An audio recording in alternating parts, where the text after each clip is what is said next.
Hey, Braveheart, did you know that you don't have to believe in yourself to build confidence? Well, it's true. Are you curious? We're going to talk about it today on The BraveHearted Woman. Hey, everybody, this is Damon, and this is my show, The BraveHearted Woman. Thanks for stopping by. Hey, each week I bring important topics for women just like you to help you live with courage and confidence and bold vision for your future.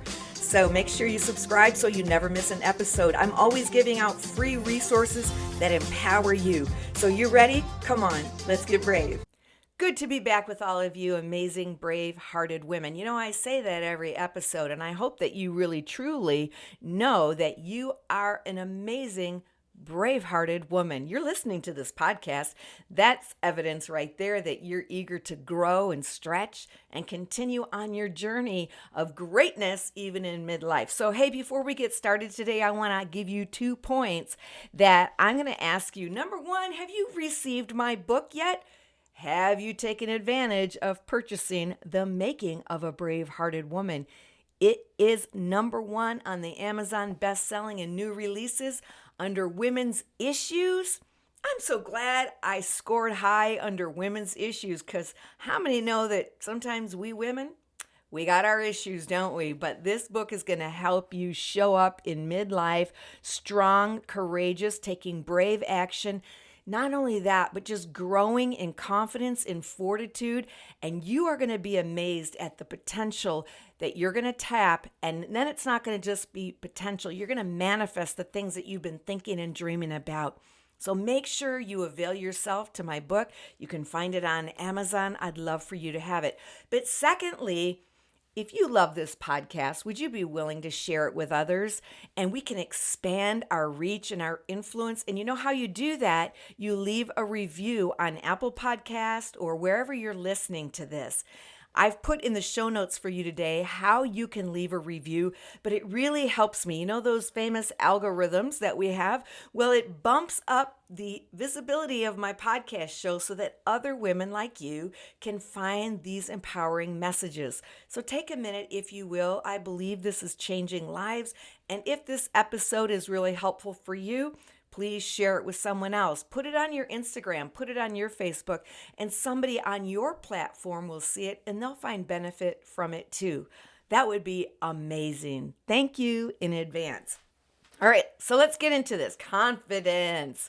I want to just give you a couple pointers today. And if you apply them, you are going to see results. That's the way we do everything here. Well, first of all, number 1, did you know that you do not have to believe in yourself to start building confidence? Now, if you already have a healthy belief in yourself and your capabilities, awesome. A lack of confidence may not be your issue, but listen, we all have times where we can shrink, don't we? We all have times where we feel like we can become small around the presence of others that maybe are intimidating, or maybe you have the fear of people, like you want everyone to be your best friend, you want them to like you.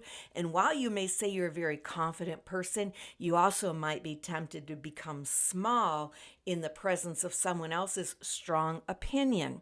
People that we think, hey, they're out of my league, or they're a giant in the faith, and so we find ourselves shrinking. I want to share with you some things today that will change that. But you do not have to believe in yourself to start building confidence. It is not a prerequisite. Now, here's what you do have to do, though. You have to take action. And that's the second point of this episode today. You must take action. You don't have to believe in yourself to take action. Not at all. Actions come first. Confidence comes later. You know, we all get in our heads, don't we? We all get into our thinking. We ruminate. We have fearful thoughts. Sometimes we even release those words out of our mouth. Let me give you an example. Let's say that you want to write a book. For me, that example is very real and very true. But let's say you have a story to tell and you want to write it. Well, you open up your laptop, you sit down, you get ready, and instantly you are met with a 1,000-piece ensemble of voices all telling you, who do you think you are? You don't know how to write. You don't know grammar. You don't know the writing rules. Nobody wants to read this stuff. What makes you better than anyone else? This is not going to get published, and on it goes. You get into your feelings, you get kind of overwhelmed with that inner critic. And what do? Let's say you just shut your laptop, slam it down, and walk away. Well, what has happened to you? Okay, a couple of things. First of all, you thought you had to believe in yourself, in your abilities, and in your capability to start writing.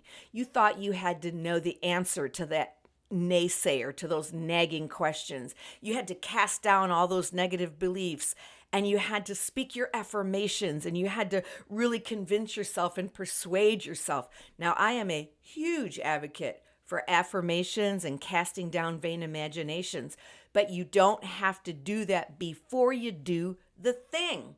You don't have to convince yourself of anything before you sit there and write. So what else happened when you slam that laptop shut? Well, another thing, and this is huge, this is what happened. You just had a negative experience. You had a negative experience with your writing and the association with your laptop. What happened? Your brain catalogs this as something painful. It's an experience to avoid. And remember, I always tell you that the brain can't differentiate between what is unsafe and what is uncomfortable. And your brain's number one job is to detect threat. So next time you go to write, what's going to happen? Your brain pulls up out of its little catalog of memories. This is a negative experience. This is unsafe for you. This is something you're doing that should be avoided. Now you've got to scale a huge mountain or a huge ensemble of naysayers to get yourself to write. You've now made an association. That's where procrastination comes from. That's where we start kicking the can down the street and say, I am going to write, but I'm going to do it tomorrow. I am going to do it. It's becoming more difficult because what fires together wires together, and your brain just fired together with this negative experience. Now, it doesn't just have to be about writing, it's about anything. Let me give you a real-time example. So I have a grand dog named Axel. He's just a little 5-pound Shih Tzu. My son adopted Axel when Axel was returned from the previous owners. And Axel is afraid of everything. Specifically, he is afraid of, ready for this? Wait for it. He is afraid of dishes. Yes, dishes, bowls, plates. He's afraid of dishes. Our guess is that the previous owners probably smashed his face down in the plate or the bowl to make him eat because that's one of his issues. He's a very delicate dog. He has digestive issues and he doesn't eat well. We have to really help him, and we've had to really baby him to find even the food that he will eat. But now if you put a plate down in front of him, even if it has steak on it, chicken, eggs that he loves, it doesn't matter. He is afraid of that plate. He will cower in the corner or maybe move away from it. Isn't that sad? He's much like Pavlov's dogs. He's been conditioned. You remember the experiment with Pavlov's dogs. They'd ring a bell and then they'd feed him a treat and the dogs would salivate. Eventually, they didn't even have to feed him the treat. They just rang the bell and the dogs would salivate. Because what fires together, wires together. Well, my little dog, Axel, now we're trying to put little treats and we're trying to rewire his brain to break that negative association. Plates equal pain. What's the negative association that maybe is happening to you? Let's get back to you. Every time you write, if you feel like your face is being smashed by your inner critic, how much incentive do you have to write? Not very much. You're going to put that computer away. You're going to put it off. You're going to say, forget it. But what if you just showed up? What if you just did the thing? Whatever it is. Every time you just did that thing that you say that you want to do, that you've promised yourself that you're going to do, whether it's exercise or clean out your closet or start that business or stop that habit or finish that relationship or start that new one, or write that book or start that podcast, whatever it is. What if you just said, I'm not getting into my feelings. I'm not getting in my emotions. I'm not going to overthink it. I'm just going to do the thing. And then as you're doing the thing, you add in the affirmation that says, way to rock this. You're crushing it, girl. You are a bad woman up in here. Good job. Bad meaning awesome, right? Then you add in your affirmations. Way to show up for yourself. Good job. That's what I say. Good job, Dawn. Good job, baby girl. You're doing the thing. Because then when you show up for yourself, you add in affirmations, you start building trust. Trust with yourself. Let me ask you this question. If I asked you to tell me about someone that you really have confidence in, what would you say to me? If I said, think about somebody right now that you really have confidence in, and then I would ask you to describe that person or why you have confidence in them, you might say something like this. Well, because I trust them, because they do what they say they're going to do, because they always show up. They're always where they say they're going to be. That's actually where we get the word conman, confidence man. Now that person has intent to deceive us, but what if this person that we're talking about has intent to do well, to motivate, to elevate, to push us, to support us? Are you that kind of person for you? Do you trust yourself? Do you show up for yourself? Do you keep your promises to you? Do you say what you mean and do what you say? You say, you know what, this week you're looking at your calendar, and I hope that you do schedule your week, and you say, this week I'm going to go to the gym 3 times. I'm going to write 5 times, 10 minutes every day. What happens when you break your promise? You lose trust in yourself. You might not know it in your frontal lobe, in your conscious mind, but your subconscious is very well aware of that. You're losing confidence in you, and you're losing self-respect. Self-esteem is plummeting. You're having negative feelings about yourself, and those negative feelings start to come out your mouth in the form of words, phrases, curses, really. You can't do it. You never do anything. You're not good enough. Whatever it is, you can fill in the blank.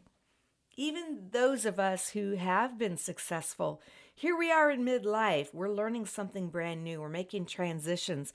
We might be tempted to scold ourselves for even aging, feeling down on ourselves for being the person that we are right now. But when you show up for yourself, just do the thing. You're going to grow in confidence. You're going to grow in self-esteem. You're not going to feel like a failure and quit. Remember, back to the illustration of writing. I don't have to believe that I'm a great or even a good writer to write. I just write. I don't have to believe anyone wants to read my writing to write. I don't have to believe I can sell it or that it'll be published to write. I don't have to believe any of that. All I have to do is write. Just do the thing. And then when I get done, I say, you rocked it today, girl. You did it. And I reward myself for taking action, bold, courageous action. I took action. It feels so good. People say you go to the gym. Yes, I do go to the gym. Maybe I go 3-4 times a week. You love going to the gym. No, I hate going to the gym. I love how I feel after I go to the gym because I have developed a dopamine reward system. I am addicted to the feeling I have after I've gone to the gym. I feel so positive. I feel powerful. I feel like Wonder Woman. I'm so glad that I did it and that I went. That's why I get up and go, because I love the feeling. That's why I write. That's why I do the hard stuff, because I like the dopamine reward afterwards. So you know what? You know how I get that? Because eventually, let's talk about you. If you do that thing, whatever it is, and you're consistent, you just show up for yourself, here's what's going to happen. You're going to start seeing results, aren't you? At the end of the week, you're going to have an article or a chapter or a book at the end of 6 months. You show up for you, you start seeing results. You're going to lose that 5 pounds, that 10 pounds. If every time you get on the scale, you see it lower and lower, what's happening? You're boosting your confidence and your reward system. You're now like, I'm locked in. I'm doing this thing. You didn't have to believe that you were going to lose weight to go to the gym. You just go to the gym, you do the thing. Now, obviously, it helps when we start believing in ourselves, but you don't have to do that to start. I said I would write, and I did. I feel good. I said I would go to the gym, and I did. I feel good. I said I would save this money, and look at, I did. My self-esteem is up. I said I would clean out my closet and declutter. I did. I feel so good. I said I would clean my car and take it to the car wash and get rid of the junk and maintain it. I did. I didn't have to believe in my ability to keep it clean. I just did the thing. I rid myself of the clutter. I did it.